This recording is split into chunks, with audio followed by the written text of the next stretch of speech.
السلام علیکم مینوال امید لرم چې تاسو به ټول روغ جوړ به وئ په سوات منګاوی کې چې تېره ورځ اختر خلک خپله ښځه بېدردۍ سره چې د دوی واده په 2014 کې شوی و د هغې نه بعد به د دوی لارویانې جدا شول د دې نه عزتمنو دوه بچي راځي مینوال ته ویل کېږي چې دغه اختر خلک ته سزا ورکړه شوه یعنې پانسي ته وختلو راځي مینوال د دې هر څه نه مخکې زه تاسو ته راول دا یادګینه وکړم تاسو کو چینل زموږ په دې سوپر کلیک چینل کې چینل هم نوي سبسکرایب کړئ مهرباني وکړئ تاسو زموږ د سوپر کلیک چینل د سره سبسکرایب کړئ خوا کې ورسره د ټلوي نشان و چې هر یو نوي معلوماتي ویډیو تاسو ته په اسانۍ باندې در عزتمنو تېره ورځ په منګاوی کې ډېره افسوسناکه واقعه مخې ته راغلې وه چې یو هلک چې نوم یې اختر و چې د ده عزتمن په 2014 کې واده شوی و په 2014 کې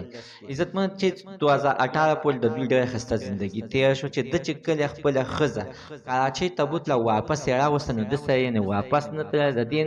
دا خاوند په دې خپله ښځه باندې شکي شو چې زما د ښځې دلته کې کلي کې چا سره چترلین دین اغوستی دی د هغې نه بعد به یې عزتمنه ښځې ته نه خپلې لارې جدا کړلې هغې نه بعد به یې عزتمنه ښځې چې دی نو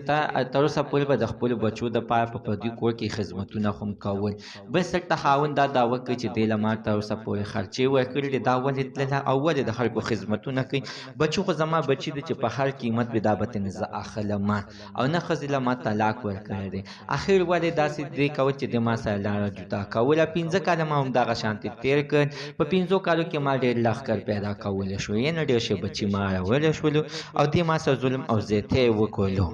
عزتمنو اوس ویلی کېږي چې دغه خلک ته یعنې پانسي ورکړه شوه یعنې سزا ورکړه شوه ده ته سزا وختله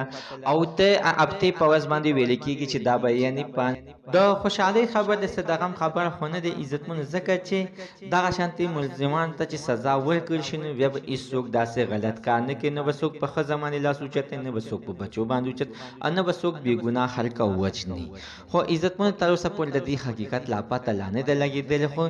ځکه عزتمنو چې یو کس ځان ته پوست وکړه ما چې مکمل تحقیقات وکړو نو ما وویل چې واقعي خبره چې دا خو رښتیا دي هغه خپلو مینوالو سره دا خبره شریکه زموږ سره ته نن معلومات د دې پورې